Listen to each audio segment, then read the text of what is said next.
Hello, my friends. I'm Kristen Bakken with Meaningful, and it's my privilege to first welcome you with a cheers, with a full cup, to a conversation on theming, when themes go right and when themes go wrong. A bit of background on me. I began Meaningful to serve a variety of opportunities, but the primary opportunity that I wanted to engage with was the development of new teachers, supporting existing teachers, and connecting with veteran teachers as a means for all of us to develop our craft. Just this past week, I spent some time with some 200-hour teacher trainees, and they got to stick their toe into the water for the first time on crafting a theme for their own classes. And they had so many insightful things despite relatively no experience in the craft itself. They had tons and tons of insight on the good, the bad, and the ugly of theming.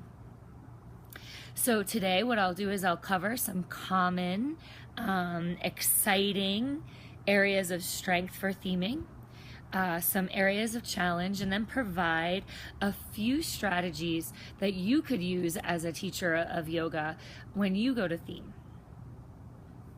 So let's start with the good things. Some common goods, like when themes go well, were that the themes are linked to the physical work, and even like the music, the lighting, which is funny because I have a little shadow right now, and even the physical assist you receive in the class. People really seem to want that or enjoyed having that land for them. And then the other thing they enjoyed about good themes was that it created connection. And this is inference based on our conversation, but connection between the students and the other students in the room, but also the students and the teacher. There seemed to be a large call and desire for vulnerability, seeing their teacher as a human. And then the third common theme for good themes is that it gives students something to practice after class is over.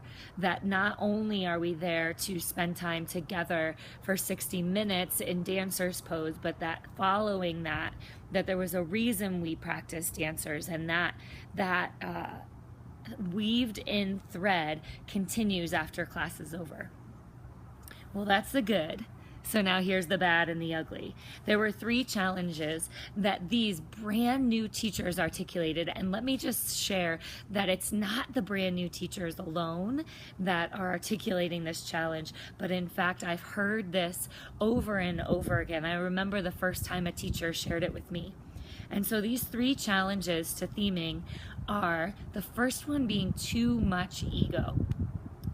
We've all been in a class where the teacher comes in and maybe is going through a breakup, and suddenly perhaps there is healing available to us through the yoga practice, but instead of considering the places in our hearts, our bodies, and our minds to heal, we become engulfed in the healing of the teacher. We spend an hour or even just too many breaths thinking about the teacher and what it is they're going through.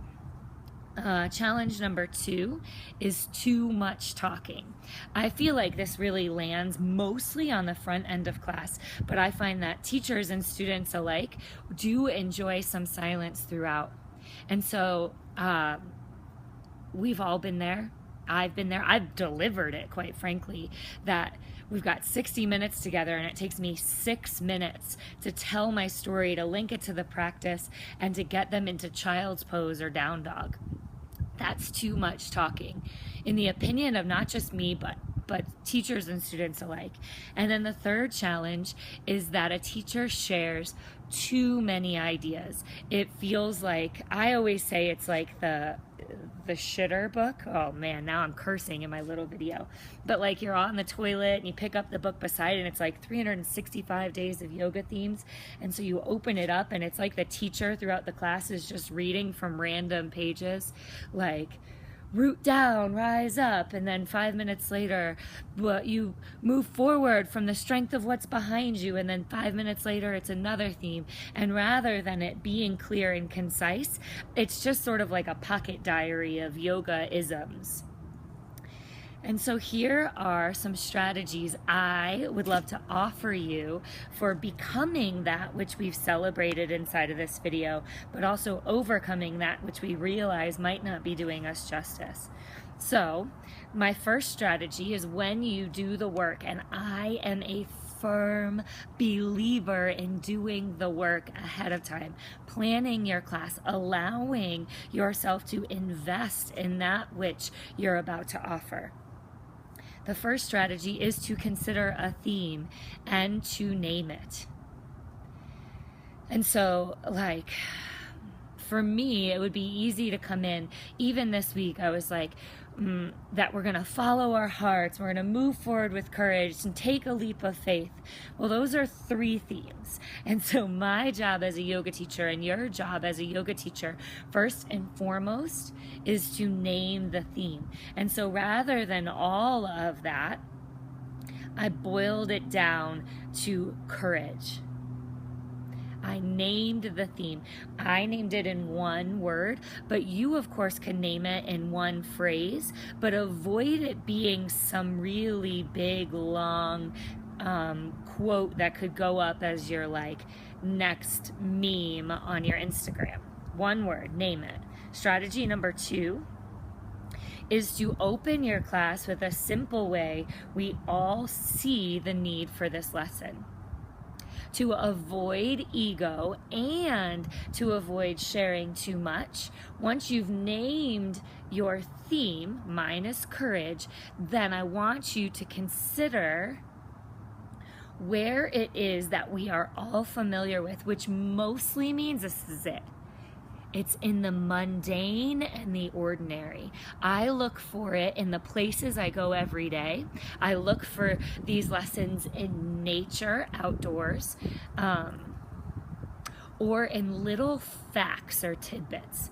This is not storytelling hour. And so for courage, all I did to open my class was I asked them if they know someone who has courageously moved toward the life they imagined, that was fearless in a big goal. And then without it being about me, the opportunity for it to land for each individual presented itself. And so it's not a story. It's like a little question or a fact. Sometimes I talk about like the vegetable drawer in my refrigerator. Got it? Make it really, really simple. Dare I say that yoga teachers are weird. And what I want you to avoid for a minute or two, you can be weird later, is being weird as you're opening.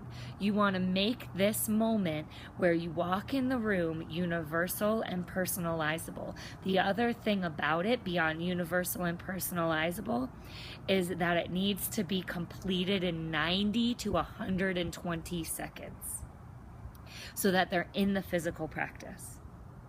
The third strategy that I would offer you to keep your themes really clear and concise and meaningful is to land it in the physical practice.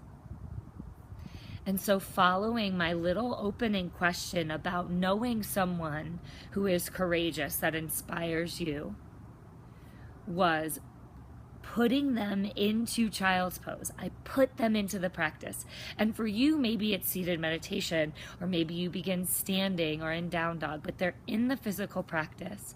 And if it's not obvious to every person in the room, I make it obvious. I explain that the work of courage is something I face every time I'm trying to keep up and I step back into child's pose, that takes courage. That perhaps we cultivate courage by trying one more time after we've fallen out of a balancing pose twice already. Courage can show up in a lot of different ways for students on their mats, but you want to be sure that you're not just throwing a word out there, that it lands. And then inside of this third strategy of linking it to the physical practice, consider what sorts of cues and what kinds of movements are going to call people to cultivate, to embody courage. So for me, I had standing split jump switches of the legs inside of my practice so that people would have to consider flying and failing inside of our sun bee sequence. I also talked about the courage it takes to slow down, that not all courage is in your face and bold, but instead can be in those quiet moments you talk yourself back into something you long for. I hope that this little breakdown of themes was impactful for you. I am so grateful for the time you spent with me today. If you feel that this is share worthy or you'd like to comment or add a question, I would encourage you to help me spread the word. I can't spill all the beans right now, but I will let you know that very, very soon I will be sharing an exciting opportunity for yoga teachers worldwide to join me in taking on some of this work and much, much more. Thank you all so much for your time today. I want you to make it meaningful. Namaste.